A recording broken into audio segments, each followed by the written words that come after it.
আসসালামু আলাইকুম এভরিওয়ান। আজকে আমি শেয়ার করব এত মজার একটা ভর্তা। যাই হোক, এখানে নিয়ে নেব কাঁচামরিচ, রসুন, পেঁয়াজ, ধনেপাতা, চিনি মাছ। এরপর তেল দিয়ে দিব, এরপর দিয়ে দিব মরিচ, এরপর রসুন দিয়ে দিব, এরপর চিংড়ি মাছ দিয়ে দিব। এই ভর্তাটার বিশেষ পার্ট হচ্ছে এখানে পটলের চোখলাটাও অ্যাড করা হয়।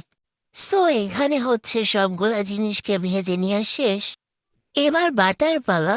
অ্যান্ড ট্রাস্ট মি, এটা অনেক বেশি মজা। তোমরা বানালে একটু বেশি করে বানাবা, কারণ এটা এত বেশি মজা যে খাইলে শুধু খাইতে মন চায়। অ্যান্ড গরম ভাতের সাথে সেই লাগে।